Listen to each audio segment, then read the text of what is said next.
This podcast is brought to you by Thomson Reuters. The best don't just do their work, they change what's possible. Cases won, audits completed, jobs saved. Behind every one of those moments is a professional who needed to get it right and did.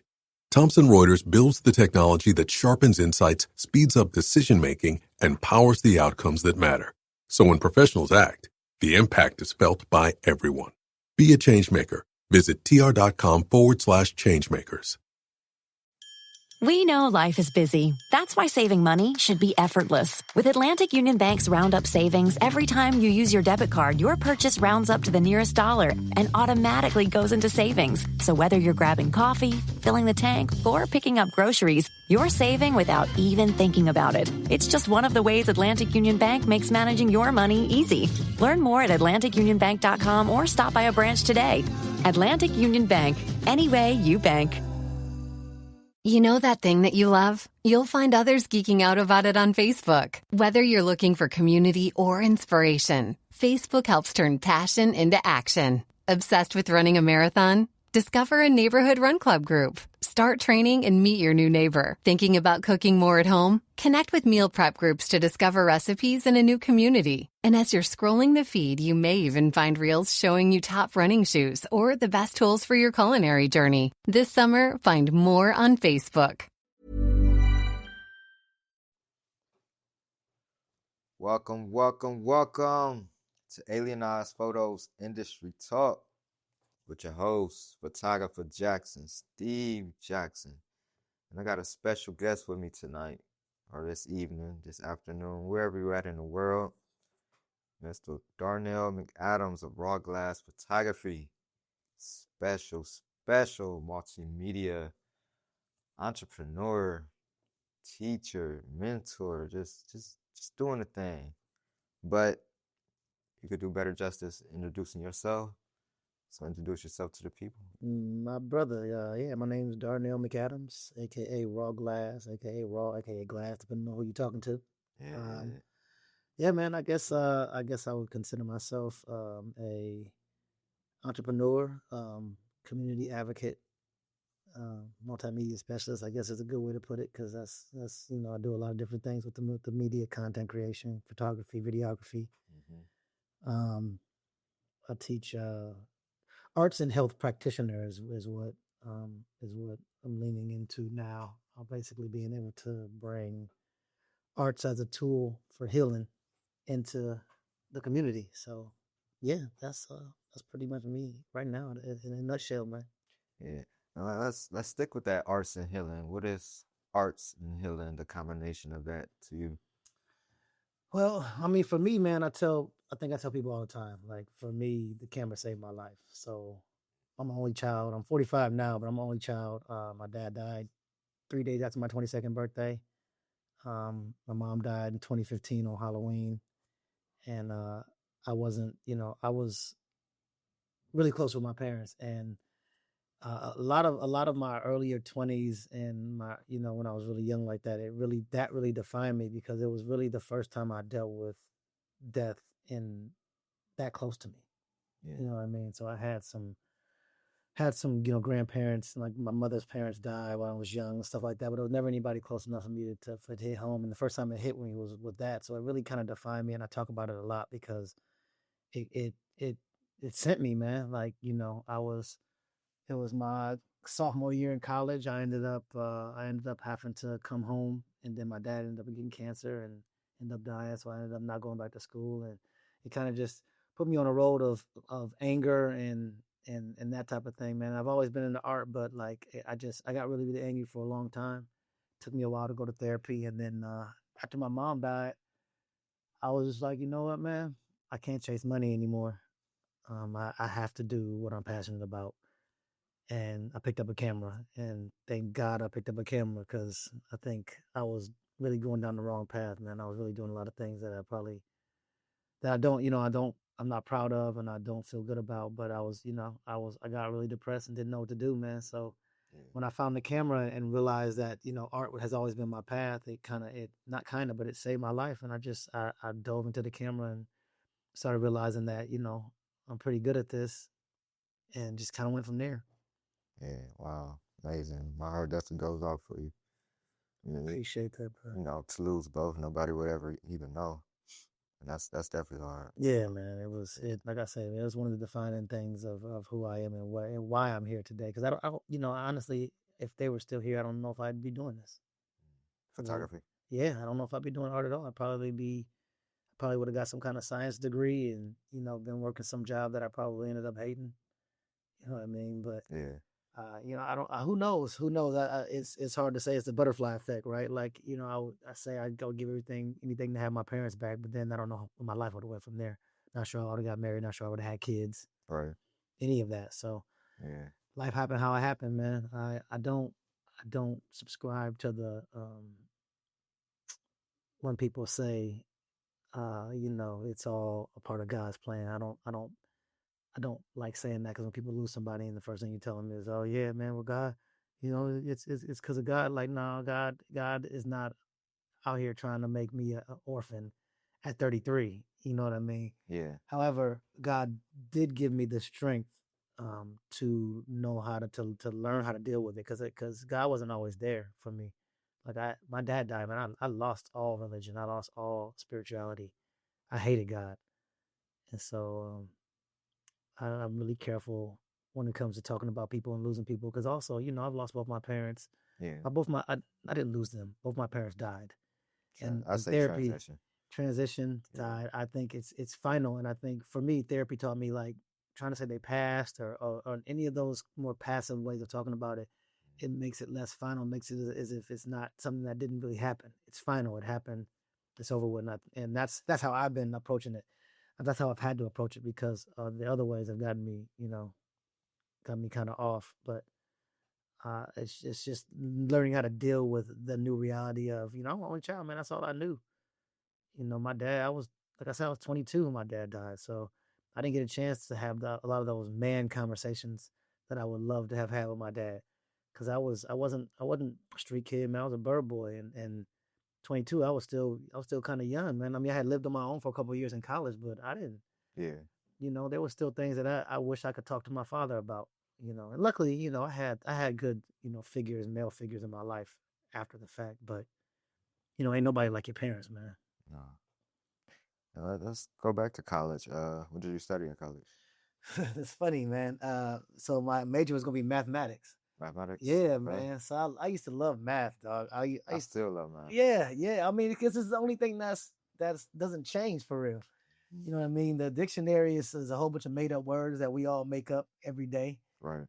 With numbers pretty much are solid. So I was good with numbers. I'm always good with numbers. I'm still pretty good with numbers. And I was going to major in math, man. I have no idea where I was going to go with that. Like, well, I could kind of say because we talk about art, we talk about numbers and math, which are both universal, and like you've been all over the country. So true. as I gotta say that those two took you many places. It did, you know, art took me more places than math took me for real. I mean, but you know what? Photography is math, honestly. Like understanding the exposure triangle and that kind of stuff. When you start getting into the deep, dark secrets of photography and understanding it, yeah, I mean, you know. Yeah. It's a lot of math, man. It's a lot of math, a lot of understanding. I mean, you don't have to know like math that way, but you know, if you understand math, it makes it a little easier for you. It does, definitely. You know, for stops and all these other things, man. When you start understanding that stuff, and you know, math is a part of all of that stuff. So yeah, definitely made it easier for me to understand that and to move with it. But yeah, man, like that's one thing that I mean, I grew up moving around because my dad was military, but I think that's what my love for travel is now is like I can't sit still. I think that's really what it comes down to. And I gotta experience other things. Like, you know, my mom always told me, you know, that life is too short to be sitting in one place, man. You know what I mean? You have to get out and experience other things.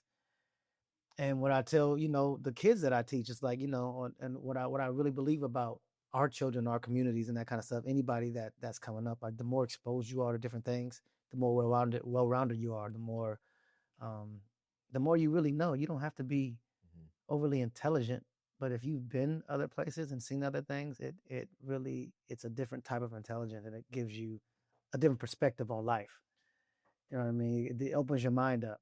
I haven't met too many people that have been, you know, a whole lot of places and they don't have an open mind. Because you start understanding that, oh, it ain't just this. You know what I mean? Yeah. He said you talk to family members that I know family members that really ain't been outside of Cleveland, this area, and you understand the closed mindedness because it's like, well, this is all you know, not in a bad way, and not throwing shade, but you understand like your perspective is only so big. I mean, me being a military back, growing up and moving around a lot, like I can go anywhere really. I'm used to just picking up and going. Some people can't just pick up and go, and I get that too. Like, Yeah. Now, going to raw glass. I know raw is a format in photography, and glass is like the lens we look through, see through. What's your definition of raw glass? I mean, you just gonna take my thunder like that? I mean, if that's the definition, you just gonna take the thunder while you explain it. You know what I mean? No, but that's yeah. I mean, what you a smart dude. That's where the name came from, dog. Yeah. When I was thinking of a name for a company, you know, raw is a format, and raw is something we used to say back in the day. Oh, that's raw. Right, yeah. You know what I mean? Throwback, yeah. Wow. And then like you said, glass is another name for lenses. And so that's exactly where the name came from. You hit the nail right on the head. Yeah, or I could look at it as you take raw pictures, you know. That too. Like it's definitely that. You know, or it's a whole conglomerate of things. Yeah. But that's where it came from. Like, oh, that's raw. And then, you know, raw is a format in glass, you know what I mean? Raw pictures, raw, you know, raw equipment. Yeah. You know what I mean? Like that's exactly where the name came from. I stuck with it. I wasn't even sure that I was gonna keep that name. But it just, you know, I started raw glass in 2017. A couple years before I moved here, and it was like 2 years after my mom died, and so I was like, okay. After I started doing it, people were like, you know, you could get paid for this. I'm like, nah, can't get paid for this. Right. I'm just, you know, it was just healing for me, babe. You know what I'm saying? It was just therapy for me. Photo walks and that kind of stuff, man. It was just my therapy. But yeah, people started really saying like, nah, man, like you really got an eye. I'm like, okay, well, I started, you know, leaning into it. But yeah, came up with the name. Was like, okay, you know what I mean? Let's go. Let's go. And then 2017 that started, and it's kind of been. I'm here now. You know, what is this? 9 years later. 9 years. Wow. Yeah, 2017. So next year it'll be 10 years. 10 years. That's crazy. Wow, yeah. Got to do something big. I didn't even think about it. It's not even. You know, the funny thing, man, is I've actually like pulled back on my business. Like I'm not really. I'm more focused on community now. Ever since I've gotten here to Cleveland, my focus has been trying to make people understand that it can be healing, because it was healing for me. Mm-hmm. So it was like, well, if it can be healing for me, it's got to be able to be healing for somebody else. And that's more so where I'm at now with it, man, is trying to be able to just teach, get back to the community, because that's a lot what I do now, teach social emotional learning through photography, and you know, and a couple, you know, and workshops and after school programming and like all of that kind of stuff that I've been doing over the last 4 years. About 4 or 5 years. Yeah. So more so passion and impact over the monetary and everything else. I mean, that's always been me, man. Like it's literally never been about the dollar for me, man. I ain't balling. You know what I mean? I can confidently tell the kids that I go do like career days and stuff like that. Yeah. I bought a house with a camera, and that's the truth. Like, I mean, it's not like the full truth. No, when I first got here, I had to get a job to show income and that kind of thing because my business wasn't making enough money to get a house. But as soon as I was able to, I quit that job, and everything else has just been with a camera. Everything I do now is surrounded around a camera.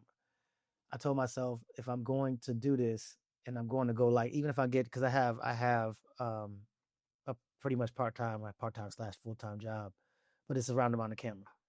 You know what I mean? Everything I do now, if it's not surrounded around a camera, I really don't want to do it. And I found myself why I couldn't stay in these other jobs, because it wasn't what I wanted to do, man. It wasn't, my heart wasn't in it.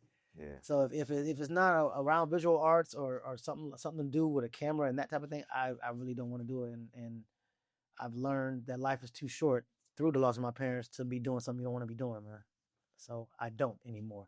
No, that's major, and I definitely receive it. Yeah, man. It's just it's one of those things. I seen like photos and old clips of you with The Rock and on the game show. Oh wow! Oh wow! I didn't know you were gonna bring that up. Man, I had to. Dwayne Johnson, Mr. The Rock, one of my favorite wrestlers. So I'm like, Oh yeah, wow, yeah, yeah, no doubt. yeah. That was, hey man, that was a time. That was a time. That was a good time in my life, man. That was, man. You know what? Honestly, that was what. At this point, it's been 13 years. Yeah, that was 2013. So that was even before I started the business. I was working as a technician. I was fixing industrial scales at the time. Wow. Yeah, the CDL, like put it rolling around to like truck scales and that type of stuff, and like plants and stuff like Frito Lay, and that was, they all got scales. I learned all these things, so I'm fixing scales at the time. But yeah, I ended up getting on this game show, man, on TNT with The Rock, called The Hero. Wow. Back in 2013, man, and it was 10 of us that made the cut on there, and it was cool, man. It was a great experience. I'll say that. Like Yeah. I'm not sure I would want to do it again, but this is me 13 years later saying that. Right. You know, right after it happened, I probably would have done something like that again. But yeah, it was a great experience, man. It was just I don't know, it was just lucky. I tell you that, like, I didn't do anything to get onto the show. You know, a lot of people knew about like the casting call and all that. Yeah. I came in last minute. Like I went and tried out for MasterChef, as a matter of fact. That's how I got on the show. I don't know if you know that show. Oh yeah. Gordon Ramsay. Oh yeah. So I love to cook too, man. So that's another part of my artistry. Yeah. I love to cook. And so I was like, you know what? MasterChef is here. It was in Portland at the time, Portland, Oregon. I was living in Vancouver, Washington. I was like, man, I had my boy go down with me for moral support. I'm like, man, let's go down here, man. So I made my little, at the time, like one of my favorite dishes to make. I made a shrimp Alfredo from scratch. So the Alfredo from scratch, and you cooked the shrimp up and all that. Went down there and didn't get on the show, you know what I mean? But then I got a call from a producer. I don't know, maybe like a few days later. Maybe it was just my personality or something that they saw in me. They're like, yeah, so you want to be on this show with The Rock? And I thought it was one of my boys playing with me, to be completely honest with you. I'm like, yeah, sure, whatever. And so I hang up the phone. I don't say nothing. I don't call them back. They're like, yeah, call me. Do I do all this? I'm like, yeah, okay. I thought it was somebody, you know, because my boys play around like that. Right. So they called me back like, hey, man, check this out, man. We serious. Like, do you want to be on the show with The Rock or not? I'm like, oh, you serious? And so yeah. So then I'm like, okay, well, what do I got to do? And so it was interesting. So that they wanted me to, I had to send in some stuff to like stuff of what I do on my regular every day. Mm-hmm. And I like try to show who you are type of thing. And, you know, I guess they liked that. And then I had an interview with one of the producers and they liked me on that. And then they flew me out to LA, my first time ever being in LA, but didn't get to see LA because what I didn't understand and to understand now is when you're like trying to get on a TV show, they quarantine you. So they didn't want you going out talking about it or nothing like that. So they drive you from the place back to the place. I went down and did like a mock interview, like a mock on-screen TV interview. And then you do I did an interview with like a whole bunch of people that were part of the show, producers and all that stuff. And long story short, I ended up getting on. How long was the full process? That process, from when they called me probably 2-3 weeks later, or maybe 3 weeks later. I found out that I was getting flown. I was a finalist, got flown to LA. By the time I got flown to LA, this is like December. Maybe early December, maybe late November, early December. And then flew to LA, came back, and then they called me at the end of December before the new year and told me that I had made the show. So it was about 3 weeks, I would say. And then we started shooting in February of 2013. Yeah. Wow. Yeah, February 2013. Yep. So yeah, it wasn't that long once they got to going. Come to find out, man, I was the last one to get selected for the show.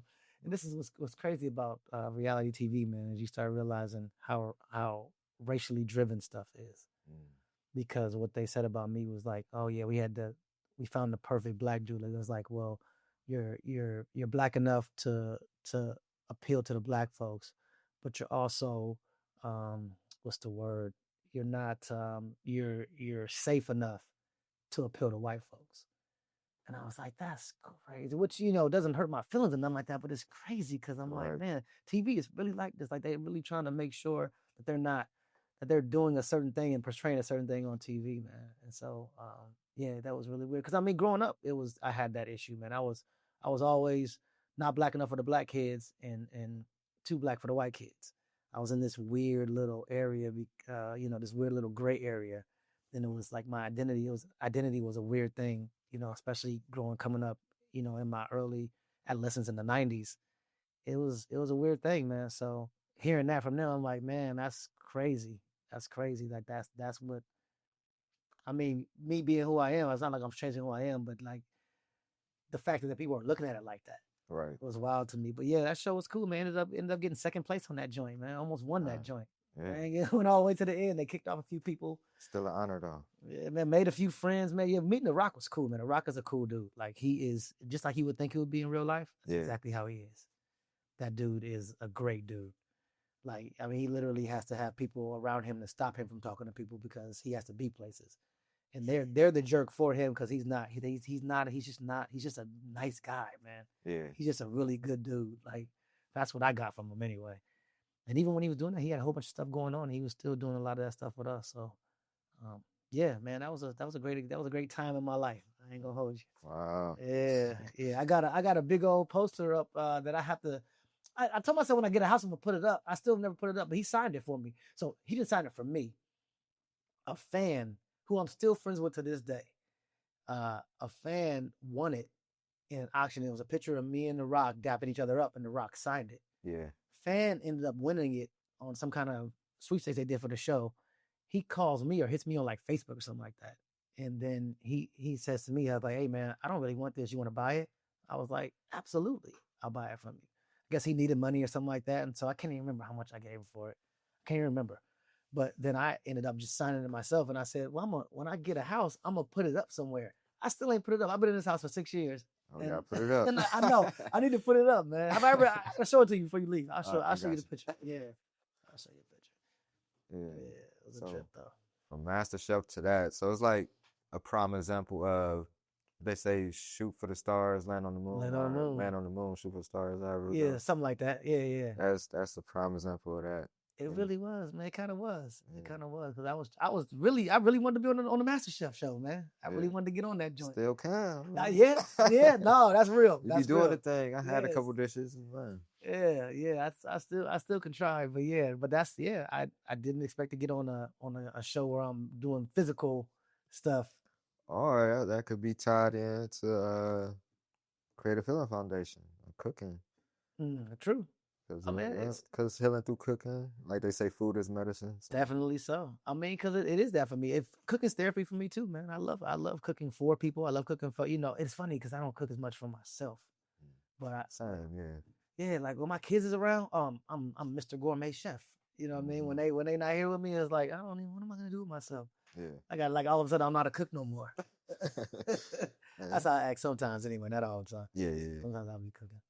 And then you kind of mentioned like the gray area, and then looking at your photography, I know you got like the black and white with the color pop. Mm-hmm. Like where do you get that style from? How'd that come about? My style, so I told you like the camera saved my life. So a lot of the reason why I was shooting is because I was in a dark place. And so, I mean, even if you look at some of my photography that I have up here in the house, like it's dark. Is that and my base was always very cinematic, right? Because I grew up going to the movies with my mom. I feel like I've been training my eye my whole life, and so I love movies. And so my eye was always, I wanted my edits to be dramatic. I wanted everything to be dramatic, and I was in a dark place, and I think I was just shooting for that. But there was always a little bit of hope, right? So I like that. For me, it was like, okay, well, no, but let me just show you this little piece, because even in all of this, there's a little bit of hope. And so that color was kind of like to signify that little bit of hope that I had, even in the drama. There's a little something here, and that's really how my style came about. Because I even used to shoot everything in black and white. Like I would shoot in raw in black and white. I didn't care about color, because for me it was really all about the shadows and the depth. I didn't care about anything else.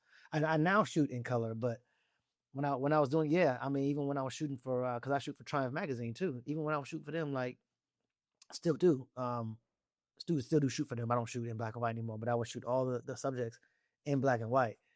And Craig would be like, "Hey man, is it gonna be color?" I'm like, "No, it's color. Trust me." But I don't care about the color. Like, it's about the image. It's about how the shadows hit. It's about how that is. That's how I know the image is good. The color is gonna be the color, right? No matter what you do.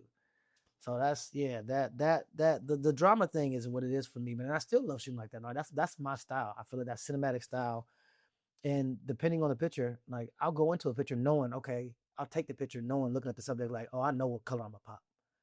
And a lot of it started to become a game to where it would get more and more subtle.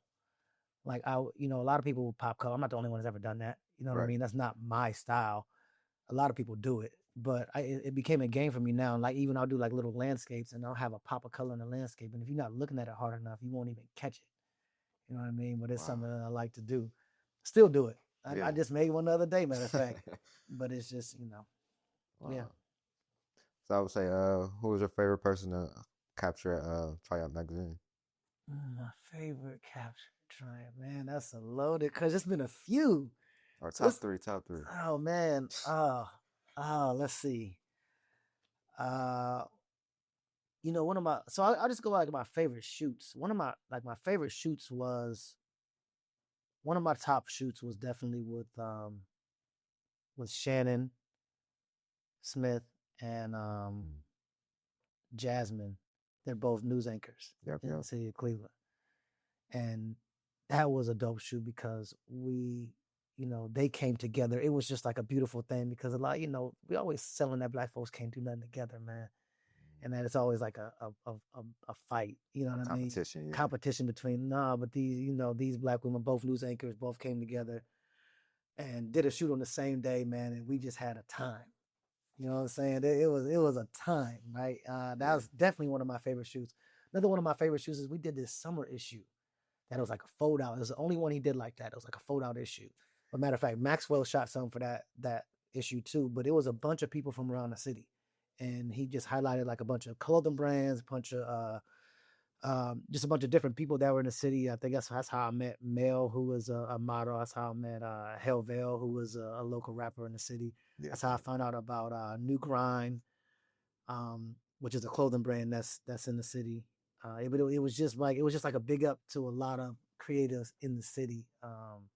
Mike Mathis was a part of that, and we actually shot him again by himself. But this was like that was one of my favorites too. And then I've got a lot of favorites, but like the shoot that I really like, the images I really liked that I got from that was Bashir. Oh yeah, I shot Bashir, man, and like he's a fellow alpha too, man. But it was images we got from that shoot were just, it was really, I really felt like I was in my bag, kind of creating like a style of how I wanted to shoot these editorial images. Cause that's what I've got myself into. It's like, I love that editorial style, cinematic style of shooting. And that was definitely one of my favorite shoots too, man. But I've had a lot of them. What's his name? Man, it's Monte Gaddis, man. I had a shoot with him. He does, it's not rugby. I can't even think of the sport, but we did a shoot in his gym, man, where we got some crazy dope images. I love shooting, man. Like, so, yeah. I mean, you can hear, like, I love those one-on-one type shooting. That's why I don't really like doing parties and stuff like that anymore. I like the one-on-one experience because I like to get that. I want your picture, I want your image to be art when it's done. That's like my whole aim, is I want it to be something you can put on your wall. But it's also like just a portrait shoot. Like I don't know. I just caught him outside. That was outside the All-Star game. Me and Masters coming out. He's like, man, shoot my picture. He ended up shooting it, and now it's on my wall. And like some of the cats that come in, they know him. Like, oh, you know him? I was like, no, I don't know him. Man. I just shot it, and it's it's dope. It just represents what I love about Cleveland, man. Like, to me, that he is Cleveland. Yeah, you know what I mean? Just a cat just doing what he does out there downtown.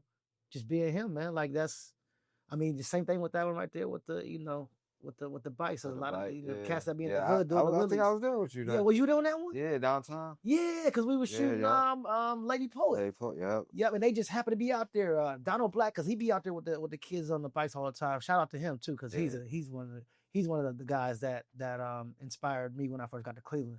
Just seeing what he does around the city. But yeah, he was out with them, man. We just turned to the side and just man. You know what I mean? That's why you were out there. That's crazy. That's crazy. Yeah, that was like 4 years ago. Maybe 4.5 years ago. I've been out in come August, I'll be out here 7 years. Yeah, so I was like 4 or 5 years ago. Something like that. Maybe 5. 4.5. Yeah, something like that. Say 4.5. So, yeah, something like that. Cut it in the middle. Hey. Yeah, that's definitely amazing. Like, one, and you definitely got that talent, that like you said, like one of my favorite pictures I think I seen was it rock paper scissors or rock paper cigars. Oh yeah, That yeah. I'm like, So that's my guy right there, man. Bake, my man Bake, man. He yeah, shout out to Rock Paper Cigars. Yeah, so we used to work together, matter of fact. And he ended up telling me, yeah, man, I'm about to start this business. And I was like, and at the time I was like, well, let me come down and like give you some images. You talking about the one where he's cutting a cigar? yeah. Oh, that's one of my favorite images. Then I think he had another one. I think he was like seated. I got a few. I got some of him rolling. I got a few of him that I've posted before, but and I don't think a lot of them I haven't really put out there, but yeah. Oh man, those are some of my favorite images. Man, I love doing that, man. Yeah, that's my guy too, man. We still talk. I just talked to him about a week ago, man. Yeah, he's still rolling cigars, still doing his thing. Them real Cubans rolled by a black man. I love it. I love it. Man. Yeah. So I never had a cigar, but man, that's Oh no. all the accomplishments. I might have to pick one up soon. Yeah. 35th maybe. I may. Hey, that might not be a bad time. I used to like cigars, but now man, ever since the health issues, the blood clot issues, man, I don't put nothing in my lungs no more, man. I feel you. Nothing at all, man. So I stopped all of that. I used to smoke weed and all that good stuff, man. But yeah, I was like, nope. I say all that good stuff like it's good. None of that's a good thing. It's not a good thing. But it's something that I did. Let me just say that I'm not out here promoting nothing. People do what they do. I did what I did, but I just don't anymore. But yeah. That's good though. It's good. Yeah. You know, it's therapeutic and healing and refreshing. Indeed. So I would say, you say you kind of scaled back from the business just a little bit. When you were in business, what was that process like, especially in the beginning stages? Oh man, rough. It was rough because I'm not a businessman. And some people are business minded like that. I'm still not business minded like that. You know, I'm just not. It's always been about the art for me. And so it was hard. It was really hard understanding, okay, this money is business money and this money is personal money. And not, I would just it's all my money. Yeah, it's just all me. I made it. Yeah, you know what I mean. And so I would not. I mean, even to this day, man, I still have back taxes that I have to file on my stuff. Like I'm fully transparent, man. I'm not scared to talk about that kind of stuff. It's like, I'm not business minded. I wasn't business minded enough up front, and I was, and then being too nice, being too kind. I wouldn't say nice, but being just trying to be too kind and trying to, you gotta know when you're done getting your name out there and when it's time to just start charging. Because people that understand and appreciate your talent and your expertise will pay you for it. That's true. But that's a hard thing to know. No one knows it. No one knows what to charge at first. Knowing what to charge is the hardest thing in the world. You know what I mean? When you're first getting started, you're not trying to be too low because you don't want to disrespect the industry, but you're not trying to go too high because you don't feel like you have enough expertise. Like I always tell people that you charge just a little bit. You go to that level where it feels uncomfortable and take a tiny step back from that. It shouldn't feel all the way comfortable. It shouldn't feel like, I don't know. Then you're charging the right amount. And I heard something good. It's like you should be closing 4 out of 10. It shouldn't. If you're closing 6 out of 10, you're too cheap. You're not charging enough. I shouldn't say cheap. You're not charging enough. If you're closing 6 out of 10, you're not charging enough. You should only really be closing 4 out of 10. When you get to that level where you know what you're doing, but you don't know what to charge. 4 out of 10 should be your number. 40% of the people that call you should only be the ones paying what you're charging. Because if not, if you're closing more than that, it's like everybody's like, oh yeah, well come on, because you start realizing, okay, I'm not charging enough. Right, you get burnt out. Yeah, you get burnt out doing stuff, and that happened to me, man. Like, and then I'm saying yes to everything that I didn't want to say yes to. Yeah. And that's why now, and when I was able to get into the teacher side of stuff, and I was able to get part-time job and some health insurance, and another thing about being an entrepreneur is health insurance, man. It's like you have to say to yourself, I was young at first doing it when I first started. Now it's like I'm getting older, I'm having some health issues. I need health insurance. So now that's taking a chunk out of what I'm making. And I gotta pay for all these things. I gotta pay for my kids, I gotta pay for the mortgage, I gotta pay. So it's you have to make some sacrifices, man, and you have to really say to yourself, do I really want to keep grinding? Because there was times, dog, where it was bad. Like I've had months where I made 15 grand, but then I have months where I don't make anything. And so it's one of those sine waves that is hard. It's really, really hard to wrap your head around, because you feel real good in those months. And then if you spend too much and realize the next couple of months where you don't do as much revenue, now you like, well, what am I gonna do? So it's a grind, man. It's not everybody's built for it, and I'm starting to realize that I didn't want to do it as much anymore. So now I've come back into a niche to where I'm like, okay, this is what I'm more so doing, like the one-on-one type shoots, small family shoots, the one-on-ones. I still shoot for the magazine. That's what I want to be doing. I do weddings with my partner. Shout out to Brian K. Smith, artisan, photographer, artisan. But he like gonna laugh, be like, damn, this. But I do it with him, because I don't mind being the second shooter. He knows, he's like, I don't like being the first shooter for weddings. I do videos for weddings. I love doing video. Yeah. Or like just being the shooter for events, and I don't like it as much anymore. I'm good at it, still good at it, just don't like it. And I had to be honest with myself about that. So that's why I've dialed back from doing it. People ask me, I'm like, no, not really. I'll try to give it to somebody else that wants to do it. It's not my thing. Maxwell, great at it. Shout out Lifescapes, great at it. Yeah, I've seen his growth. Yeah. Yeah, man. Like, he's great at doing events. Like, that's his thing. I'm not that. You know what I mean? So it's learning your lane is one thing that I've gotten into. It's been 9 years now. I know my lane, like unequivocally know where I want to be with how I shoot photography. Yeah, and I know we kind of didn't speak on the video side. What would you say is your favorite, more photography or video?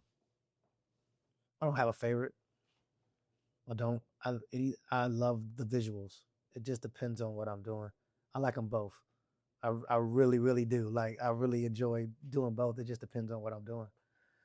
My goal is to shoot like a full-length movie. That's my ultimate goal, is to get into that. Shoot full-length movie. But I don't think I'll ever put down shooting photography. Because the joy I have of going out, getting the shot done and getting that shot and just being really excited about it. Yeah. That doesn't go anywhere, man. Like, you started talking about the triumph shoots, that makes me happy, because those shoots are like, that's when I'm in my bag, man. And I get into a groove and I'm able to, there's no time limit. There's no, you know what I mean? We're just shooting, trying to get a good shot. And then the thought process of getting to that shot, like knowing who we're shooting and then being like, okay, people in the scene, wherever we're at, and being like, okay, this is the shot we want. Like, getting these shots out of my head is like one of those things. It's one of those things I did when I first got here. It's like, there's certain shots that I was like, oh, I gotta get that shot, get it out of my head. I think I got one up here. No, it's not that one. There's one. There was a abandoned church on 93rd. Is it 93rd that I went to? Like, certain shots in my head. Like, I always wanted to get certain shots like that. It's the shot on Forest Hills. When I first got here and moved up here, I'm like, oh, that bridge that goes across Forest Hills as you're going up. Yeah. As you're going up, what's that? Lee? Or it's not Lee. It's it's the one down. Ooh, what is the name of that street? I can't think of it. It might be Forest Hills. It is. I think it is Forest Hills Drive. Yeah, it is Forest Hills. Anyway, with Lee that, and then Forest Hills. Yeah, but that bridge that goes across. The first fall I was here and I seen that bridge, I was like, oh, I gotta get that shot. And I told Jones that. And thank God, my man Jones, shout out to him, man, too. Like, this doesn't happen without people around me. Like, this is how I met you, shooting, right? Right. This is what I'm talking about. Like, the building of the community, the artistic community, is what it's all about, and what makes the juices flow. Because when you get around other people and start shooting, man, it makes it that much more fun. Like, it makes you be able to. It brings out the best in everybody. Because now everybody. We're all in the same place, but we're all getting different shots. Right. And we're all excited about each other's shots. Like, that's a real thing for me, man. Like, I think that, and I haven't done that in a minute, like going out and done a photo like a city scenes like we were doing before. Like, we need to do that again, because I need that back. I need that feeling again. It's been over a year since we done one of those. Yeah. I would say, speaking of like that and photo walks, any programs coming up? Yeah, we're doing Project Shift and Energy, which I'm a part of. I'm actually one of the main facilitators for. So I'm doing teaching photography, teaching healing through photography, and we're just basically using the camera to teach our community that you can use this as a healing mechanism. Art can be healing, like whatever it is, whatever mental history you have going on, this can be it for you, and showing them how to look at it in a different way, I guess, is how I say. We also have creative writing that's going along with that. That's being taught by what is Keisha's last name? She is a dope poet. And Keisha Foster. Yes. Yeah, you already know. Yeah. Oh Keisha yeah, Foster, yeah. Been in because you've been in these streets. Been around. You've been in these streets.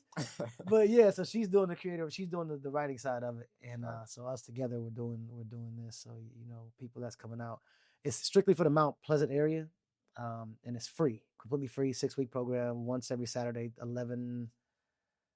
11:30 to 2, I believe, at Harvey Rice Library. And everybody that comes out gets a free camera and some free healing. You know what I mean? Like, we have some people from the community coming out that are going to be taking blood pressure and taking vitals.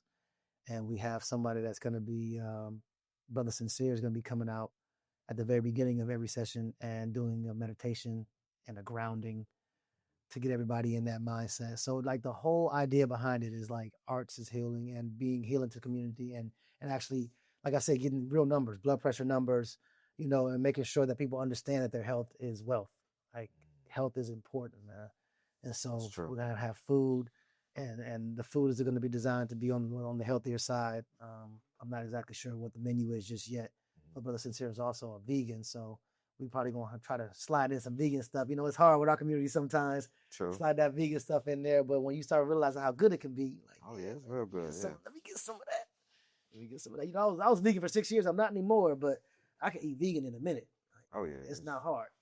I prefer it, but like you said, I've been for a few years, and I kind of cut back and being around family, old traditional meals. Yeah. And, so I've converted back. Yeah, man. Yeah, I ain't gonna hold you. I have too, man. But I definitely, it's easier for me to not eat it now. Mm-hmm. It used to be like I have to have it. Now I'm like, man, it's easy for me to make a meal without meat in it. Oh yeah, it's real easy. And I do it and enjoy it. Yeah, I still don't like traditionally buy meat. Like if I'm out at a restaurant or family cooking, I eat it, but right, I still don't buy meat. You still don't buy it? I never bought I think last time I bought a pack of meat was ribeye steak, and I was 19. Wow. Okay. Yeah. I can't say the same thing for myself, man. The kids will eat it, man. So I'll definitely buy the meats, but I'm definitely try to be a little bit more cautious of where I get my meats from. I'd rather get it from better places than the normal. The best place to get it is from a farm, obviously. Right. If you're gonna eat meat, like closest to the farm, the better. But that's not realistic. That's true. Like even with produce, like it's yes, sir. A lot of GMO, and going back to the healing, like it affects your brain. So the things you eat affects your brain. Like I even see the program being tailored to patients that's like fresh out the hospital. Yes. And need that almost like that extra confidence, because like when you have that confidence and that love around you, like the healing accelerates. No, that's real.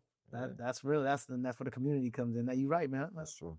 Yeah, I'm gonna have to take I'm using that, brother. Oh yeah. Yeah, that's because you're right. Because that's exactly where it comes from. I mean, when they say each one teach one, each one teach one. Like but also like that community that having other people around you doing the same thing. That energy is real, man. I mean, you remember when we did them For the Loves, man? Them things.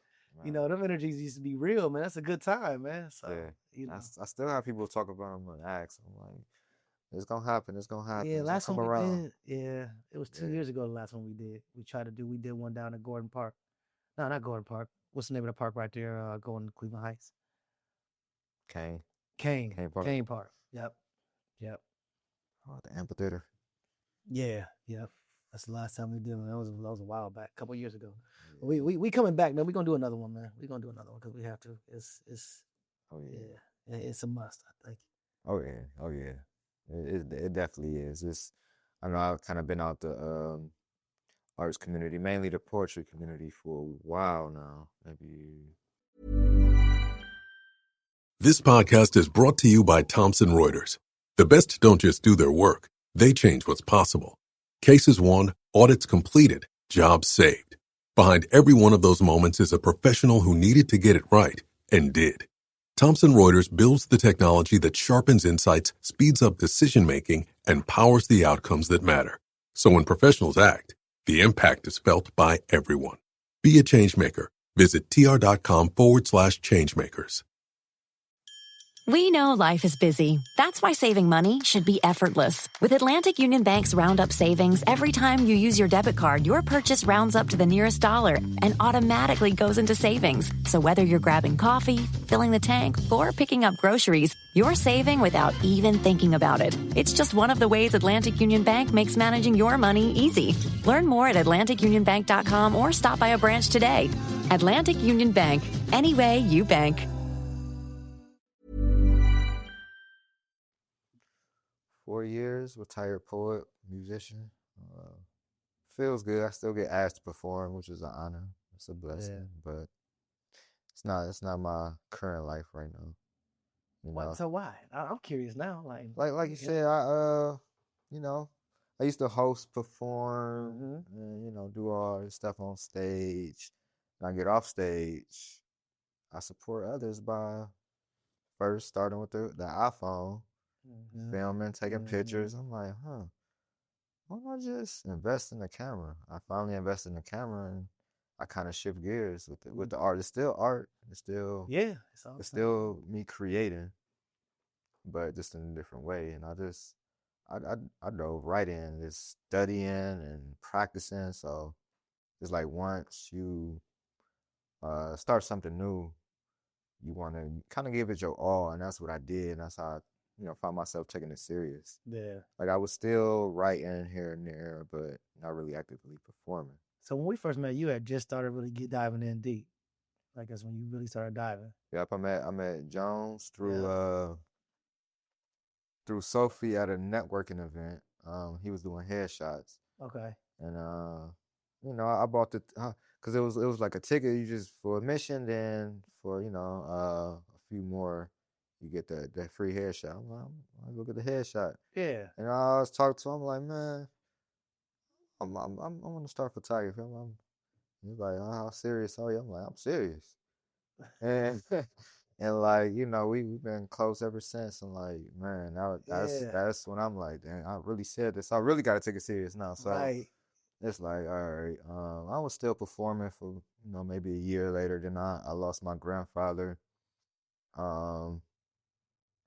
I wasn't really active, but I still performed here and there for close people that wanted me to.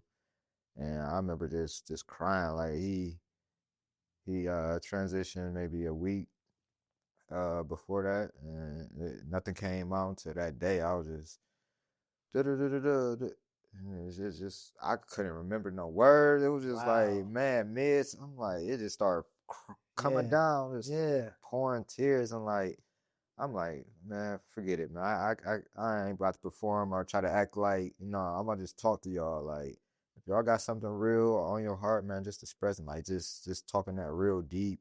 Like, man, just forget the performance. Let me just talk to y'all. Just have my eyes closed, tears, just crying, like just speaking to the people, I don't think you ever told me that story, man. I haven't really told that, too often. Wow. So yeah, it's like, man. And so when he told you to come out, because that's when we met, when we first did that we did. That was one of the first photo walks that we did. Yeah, up on RTA that. Yep. Cedar. Yeah, because we was doing the long exposure stuff, and then we started walking around doing. I ain't even know it's long exposure. I'm like, long exposure.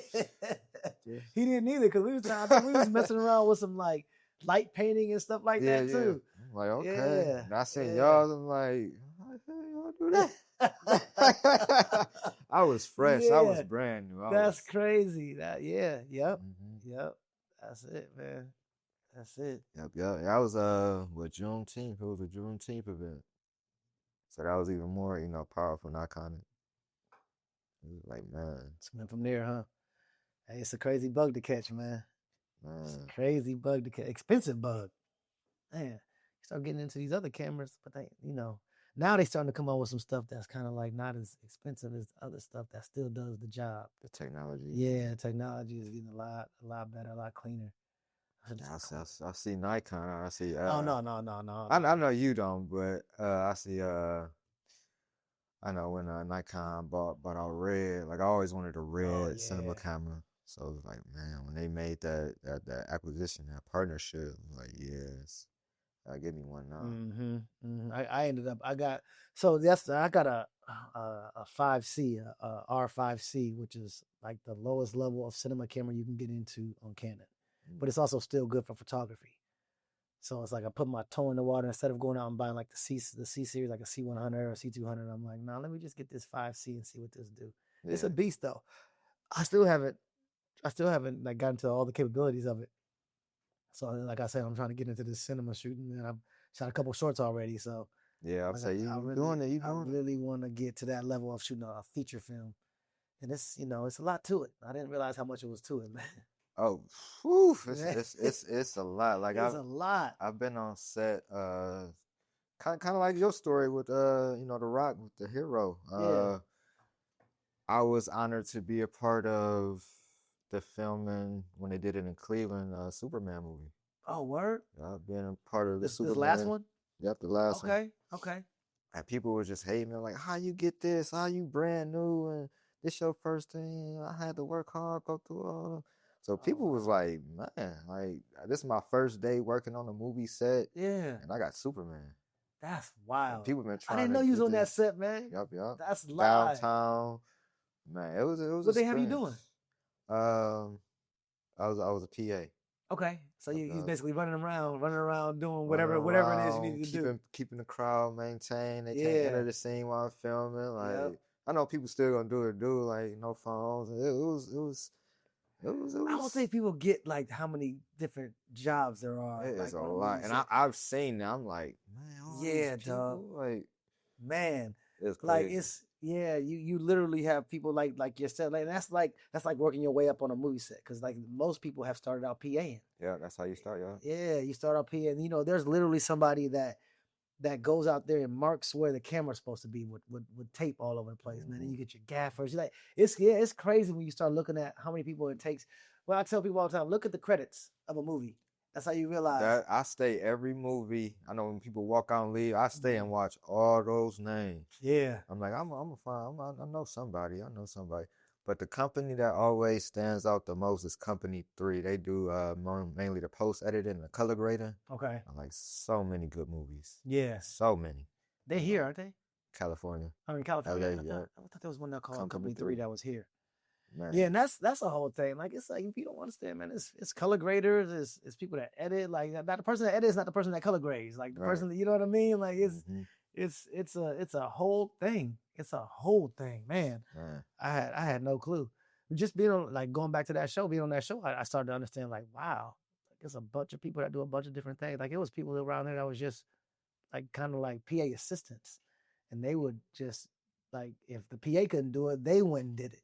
Yeah, and like, there was story producers. You know what I mean? Like you start learning reality stuff. Yeah, I seen a physical storyboard. I'm like, well, dang. Yeah, man. Man. Yeah, like, wow. dog. It's that's why it costs so much to make a real big production. That's why people be out here, and that's why I'll never hate on anybody that puts a project out because I'm like, man, you finished the project, you edited it, you got it out, man. Salute, because that's not easy to do, man. It's not easy to do. I don't care what it looks like. Right. People think like, well, why don't it's funny when people ask you to do videos for them and stuff like that, and everybody wants their video to look like BET. Like, well, do you have a BET budget though? Because do you know what it takes to make a video look like that? Right. Like, no, that's true. You're not going. A lot of people think you just go get a video shot for them. They just think it's gonna come out looking like something that they're gonna see on TV. It's like not necessarily. Like you understand, like the lighting that they're putting in, like they're doing. It's a lot to that, man. And you want to give me $150? That's how it be, like, especially in Cleveland. Man. Yeah, unfortunately. Cleveland's like that, but it's not the only place that's like that. Like man, trust me. But I can only speak for my hometown. Yeah, true that. I don't true want that. I don't want to get on nobody, but I can talk about my brothers and sisters, Okay. in the city. You know, because we can have those conversations. Yeah, But we someone do. out the city, I can't really have those direct Right. conversations. So, No, that's real. That's real. I like Atlanta. I know they be doing a thing and they actively booking, and I call that the second Hollywood. It really is at this point. Yeah, but you know what? On the state, man, people are sleeping on Cleveland. That's Think about how many how many productions is here, movies? man. Yup, Come yup, on, yup, dog. yup. In the greater Cleveland area, We the third man, Hollywood. people are sleeping on Cleveland. We pretty much second Broadway. That's Like, true. I didn't realize we was Downtown. Playhouse Square is second to Broadway. Like it's Playhouse Square is big. It's a big deal. People are like, hey, big actors. I'm on Playhouse Square. I'm like, I didn't know it was like that. Oh yeah. That's here in Cleveland, man. So I think we need to us artists need to big up Cleveland. I mean, I know it's artists do, but I think I really wish we got more credit as It's the whole the art scene. Like you said, when I was active, like I've seen so much talent, so many poets, so many musicians, so many talented people walk through. And it's crazy that so many people start in Cleveland or from Cleveland and they leave and then blow up. Right. Like, one of my favorite comedians all time, Steve Harvey. Like, man. Yes. Man. Wow. And then his story, man, so inspired. It's like I met his daughter Brandy a few times, Brandy Harvey. That's the closest I came to Steve Harvey. But like, I definitely gonna have Steve Harvey on the show one day. Yeah, you are. Speak out into existence, man. It's gonna be a my aunts and uncles went to school with him. wow. Yeah, they all went to high school together. Back in the day, I think it was Glenville. I think he went to. Yeah, Glenville. Back in the day, yeah. My aunts and uncles went there. My dad, most of my aunts and uncles went to Glenville. Yeah, but like, Cleveland is so much talent, even So much talent from the tech to the entrepreneur. Like, it's just like almost like we don't know our own worth and like our identity. That's the key thing. Yeah.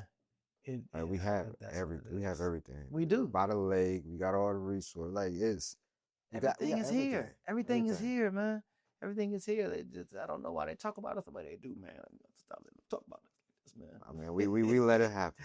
Yeah, I don't know if we let it happen. Like, I don't know. I don't know what it is. I heard so many people that's like, what's in Cleveland? What's it? Or this and that. All the like, time. You know? All the time. Like, until they come and experience I didn't know. the best food restaurants. Like, a lot of great food out here, man. A lot of great food out here. I wouldn't have thought. But yeah. Shout out to Cleveland, man. Shout out to Cleveland, Ohio. You know what I mean? 216, man. Stop playing with Cleveland, man. Yes. Yeah, I know y'all. It kind of pressure time. We got another meeting.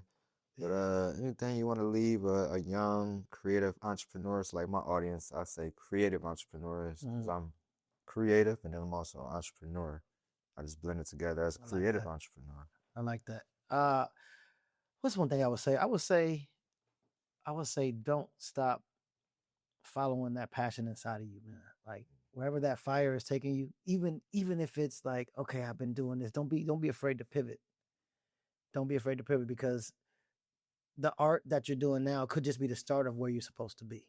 Ooh, I could testify to that. You and me both. You know what I mean? I never thought I would be teaching. I say you used to do poetry too as well. Yeah, I did. That was my first start with artistry, was poetry, spoken word. I used to do the on stage, the spoken word. Kind of had a similar story. Yeah, man. That's why, and I went in. Yeah, we went a different way, but yeah, I would say that, man. Like, don't be afraid to pivot, and don't be afraid to allow your spirit to lead you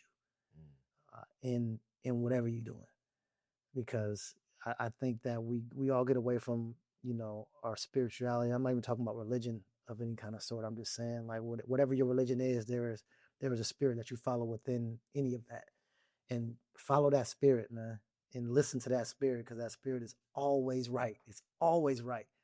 You know what I mean? Like that. Whatever's inside of you, whatever you gravitate towards, that's it. You just have to listen. So that's what I say. Sit down and listen, for real. Listen, man.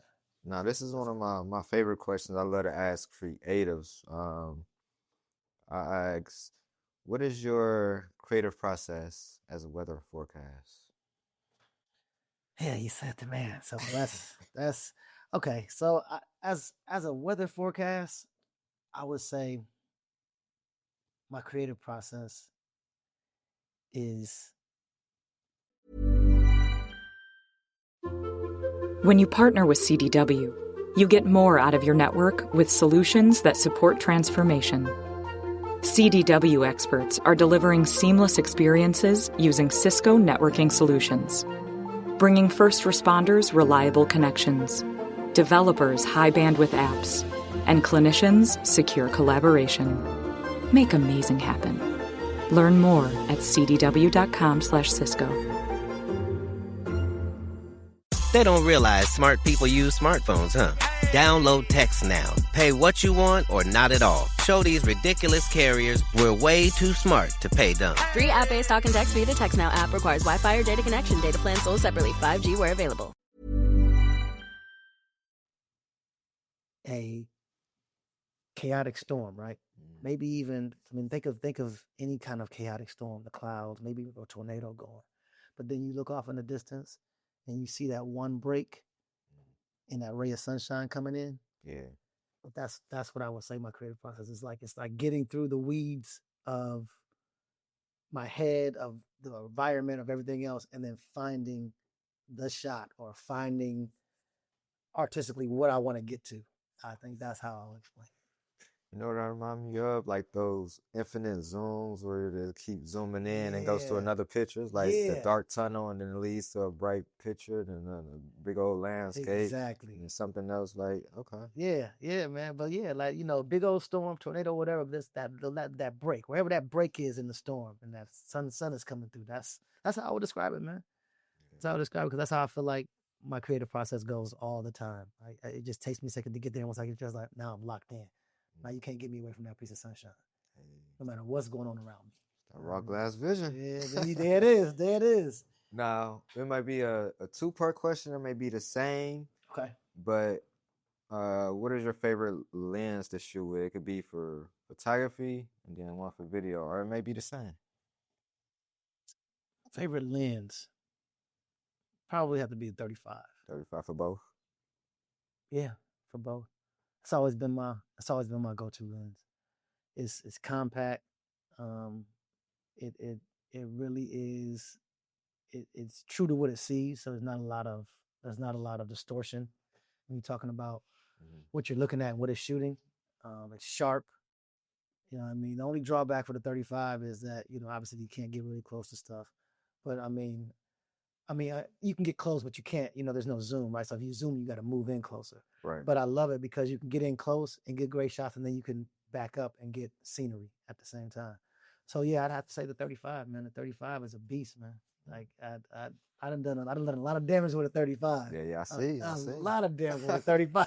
I'll say you even catching my iconic cover photo for Alien Eyez Photos Affirmations. Oh, Alien Eyez Photos Affirmations. Alien Affirmations 1, 2, 3. That's my right. Affirmations. That's right. We did that right here. Yeah, right here. Yeah. That was 35. That was 35. That was 35. See, those are 35. Mm-hmm. You know what I mean? Like all these is 35s. Yeah. Yeah, man. The 35 is my joint, man. Yeah. If I only could use one lens, be that 35. I mean, I would obviously be limited to what I'm doing, but that 35 is a beast though. Like mine is I kind of dabble around with a lot. Like I use all primes, but I would have to say 85. Kind of like stemming off my brand, Alien Eyez Photos, going back to the eyes. Like the eyes tell the story. Right. And like usually with headshots, it's with the 85. Mm-hmm. So I just love the 85. 85 is an animal too, man. Yeah. 85 is dope because it really, and they're so sharp. Mm-hmm. It's so sharp. Cause you shoot Nikon still?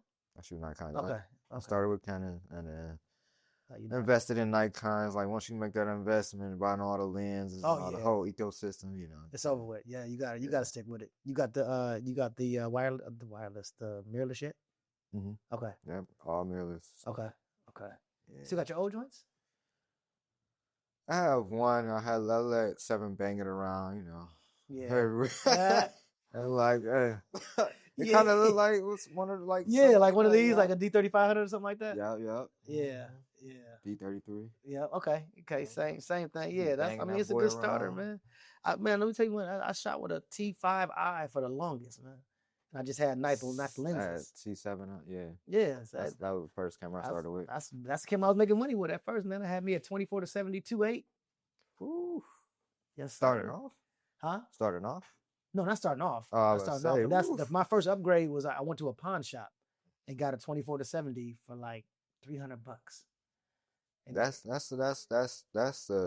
a gem right there. That's where I bought my 85. It was like 150 off, but getting used versus buying it brand new. All day long. Listen, all day long I'll get a used piece of equipment, like camera equipment or a lens or something like that, because what? That's stuff people don't understand, man. Them lenses, boy, I want a new 70 or 200, man. With them joints, it's like $3,000. Like I got my daughter's about to graduate high school, man. I can't spend $3,000 on a lens. No, that's why I'm just pulling back. I be like this. Like I gotta go to Atlanta in July. It's like, I want this camera, I want this lens, I want this.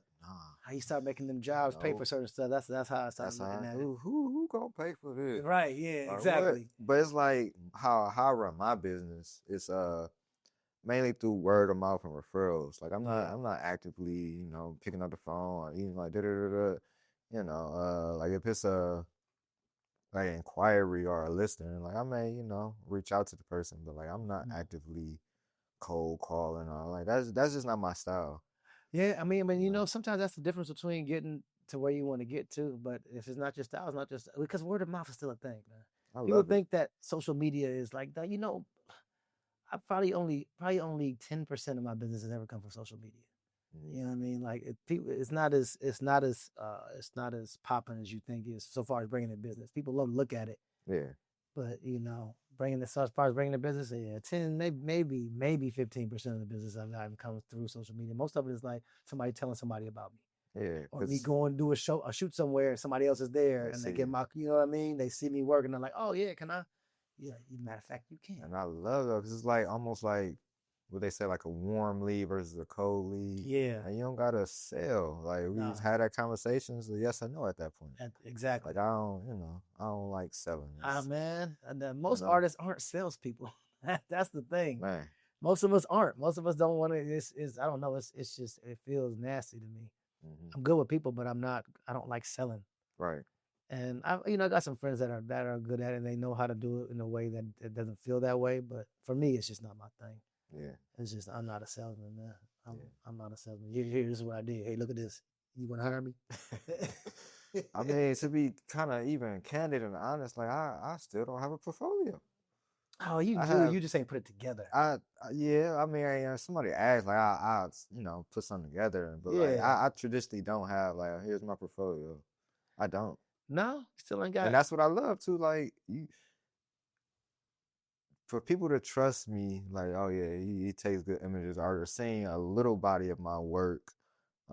It's an honor for real. Like, like I said, I don't like selling. I don't like proving. Like that's just not my style. Yeah, no, I hear that. But man, I know you have a portfolio. I have a. Yeah, woof. yeah, I know you do.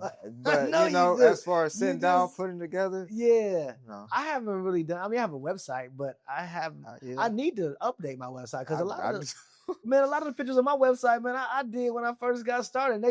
People still go to my website and be like, "Oh, this is nice." I'm like, "Oh, I'm way better than that now." But that's the thing. If they see those old pictures and they be like, "Oh, these are good," just imagine what I could do now. So it's almost like, "All right, you like that? All right, you like that? Yeah, well, watch this." Right.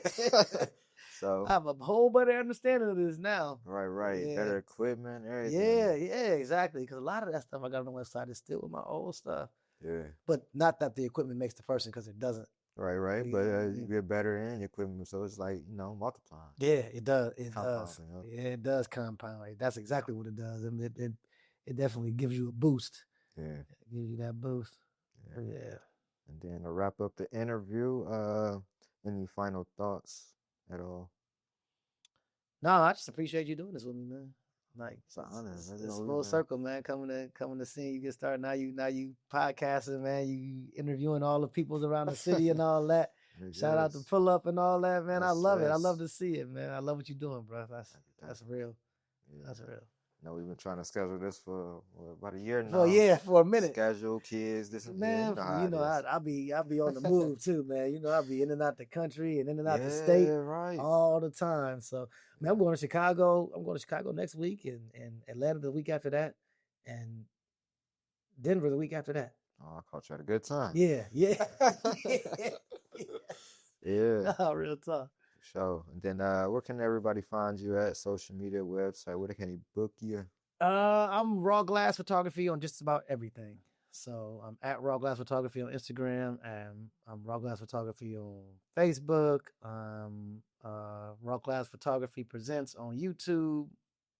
You Google Raw Glass Photography, you can find me. Pretty much, yeah. And where can they sign up for any future programs? I know you have one coming up. Well, those are just follow on social media. Like I'll usually put stuff out on there. I mean, you can go to creativehealingfoundation.com. Yes, it's .com, not .org. .com to find out some of that stuff, but that's not even on there right now because we're just kind of just a partner of that. Okay. So yeah, but just social media is probably the best place to find that kind of stuff. Or you can go to my social media, Darnell McAdams. And I'm usually promoting that kind of stuff on my own social media too. So that's good work right there. Yes. And then this is another edition of Eyez Photos Industry Talk with photographer Steve Jackson of Eyez Photos Media. And to find me, check out Eyez Photos on all media and my website, and to book me at alieneyesphotos.com. And until next time, everyone.